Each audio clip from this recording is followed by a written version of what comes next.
Nah, kembali ke masalahan kita. Jadi matematika dengan perkembangannya seperti itu, bahkan penemuan matematika itu sangat unik lah sebenarnya. Bahkan yang terbaru yang saya tahu adalah ada orang menyelesaikan suatu konsep matematika yang belum ada orang yang bisa menyelesaikan itu sebelumnya. Bukan karena memang orang ini serius dalam mempelajari matematika, tapi karena nggak sengaja ngerjain tugas kuliah. Nggak sengaja ngerjain tugas kuliah. Kita kan ngerjain tugas kuliah ya tugas kuliah aja ya. Tapi ini orang nggak sengaja kira apa namanya ini dari Warsteknya saya dapatnya ya. Jadi ini dikirain itu adalah ditulis nih permasalahan itu soalan statistika sih soal ketika itu. Dosennya itu nulis persoalan itu di papan tulis. Dia nggak ngeh karena ya kadang jarang memperhatikan, mungkin kan namanya siapa saya agak lupa namanya. Jadi memang nggak terlalu memperhatikan gitu ya. Tapi karena ini dikiranya dia ini adalah tugas kuliah, maka benar-benar sebagai tugas kuliah, tugas biasa aja lah gitu, tugas kuliah biasa aja. Dikerjain sama dia. Selesai dikasihin ke dosennya.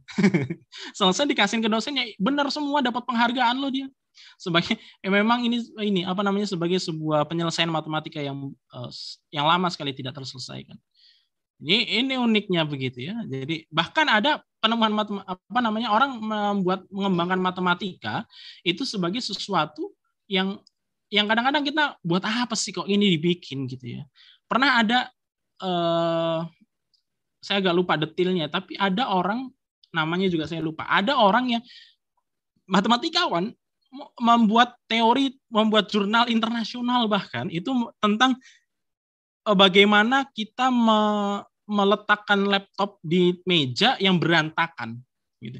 Jadi kita untuk meletakkan laptop di meja yang berantakan ini kita butuh luasan minimal berapa, penataannya seperti apa, sehingga kita tanpa menyentuh barang-barang lain, kita gimana caranya kita bisa menaruh laptop. Kan kadang-kadang kita pikirnya ini buat apa ya? Ya tinggal beresin aja biar rapih sekalian, terus taruh laptopnya, udah barang yang lega kan gitu ya. Itu tapi ada, dan itu masuk jurnal internasional. Nah, itu menariknya gitu ya. Nah, itulah menariknya matematika. Nah, kita kembali ke misteri ini. Kira-kira matematika itu apakah dia ditemukan atau diciptakan kira-kira? Loh, jadi ada dari cerita saya tadi ya mungkin bisa jadi pengantar ya, gambaran teman-teman dengan contoh-contoh penemuannya tentang bagaimana penemuan matematika gitu ya. Matematika itu penemuannya itu akan seperti apa, klasifikasinya tadi. Kira-kira matematika itu akan diciptakan atau memang ditemukan. Bedanya apa? Nah, saya terangkan dulu mungkin sedikit ya bedanya apa. Nah, bedanya adalah saya bahwa matematika itu adalah ditemukan ya. Matematika itu ditemukan. Nah, pendapat ini beralasan karena alam semesta ini penuh keteraturan.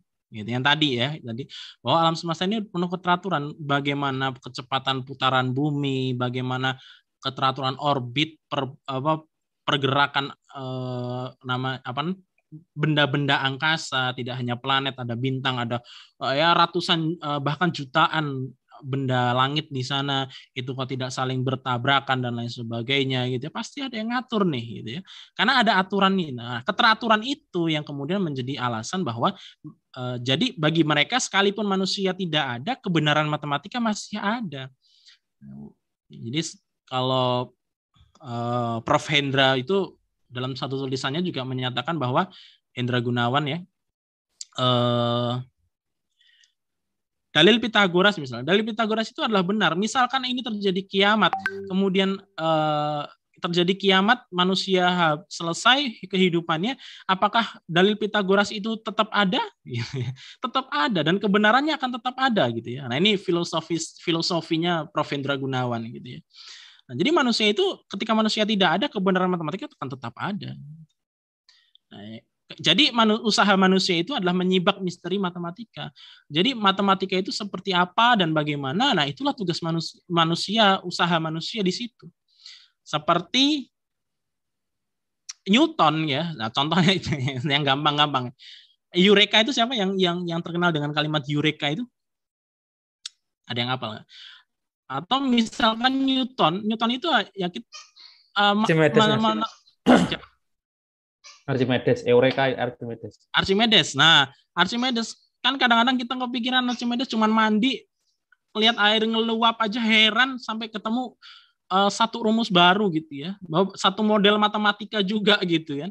Kayak Newton juga bisa cuman lihat apel jatuh aja bisa sampai membuat satu rumus matematika gitu. Bahkan hebatnya apel Newton itu kalau kemudian itu kan disebut sebagai teori gravitasinya itu ya, gaya tarik menarik antara bumi dengan apelnya itu ya, benda seperti itu kalau konon ya, kalau teman-teman anak fisika atau bisa ngitung itu nanti bagaimana bumi dengan tarik menarik bumi dengan matahari, persamaan yang dipakai itu sama dengan persamaannya Newton itu. Bahkan nanti tarik menarik antara inti atom itu kalau dihitung itu juga sama dengan antara gravitasi apel dengan ini. Jadi menarik sekali. Jadi benda yang sangat kecil, sedang sampai besar itu ternyata punya persamaan yang sama gitu ya dengan persamaan yang dibuat oleh Newton itu. Nah, ini usaha manusia. Nah, ini kalau kemudian teman-teman punya pendapat bahwa matematika itu ditemukan. Tapi kalau teman-teman menyatakan bahwa math is human construct, bahwa adalah matematika itu memang dibuat oleh manusia, gitu ya. Memang ada biang keroknya nih yang bikin kita sekolah jadi susah nih, gitu ya, ngitung sin, cos, tan, integral, turunan macam-macam gitu ya. Jadi orang yang punya pandangan ini percaya bahwa matematika sesuai dengan kehidupan manusia karena kita menciptakan sesuai dengan kebutuhan kita.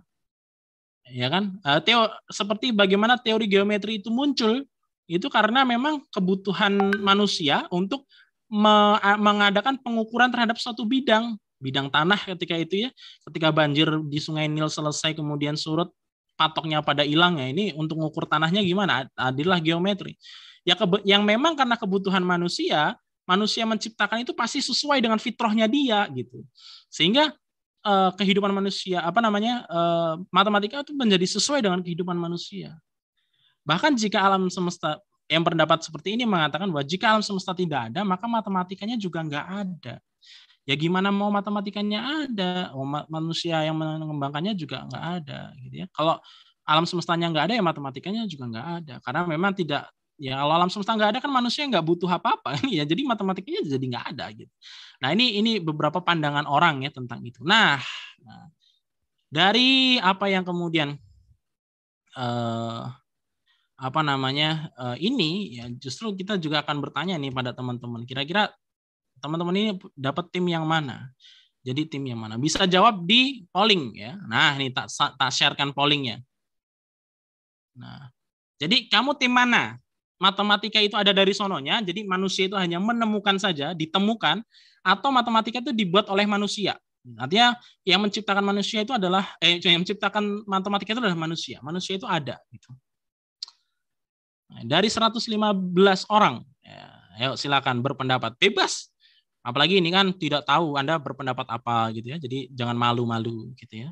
Jujur saja dengan sesuai dengan argumen atau apa yang teman-teman dapatkan gitu ya. Apakah matematika itu dari sononya atau matematika itu dibuat oleh manusia? Baru 52 orang nih. Ayo, masih ada ya separuhnya lah yang belum jawab. Ayo, jangan ditinggal tidur loh ini. Pollingnya muncul nggak? Harusnya muncul ya. Oke. Nah, paling banyak dari 52 yang menjawab, 88% menjawab matematika itu udah ada dari sononya. Memang tinggal manusia itu ya tugasnya memang untuk menemukannya saja gitu ya. Nah, sedangkan 12% yang menjawab matematika itu dibuat oleh manusia. It's okay.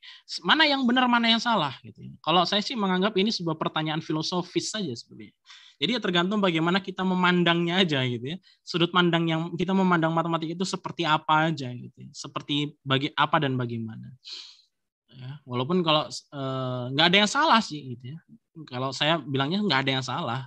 Ketika teman-teman menjawab matematika itu dari sononya, hilang pollingnya, sudah tak tutup.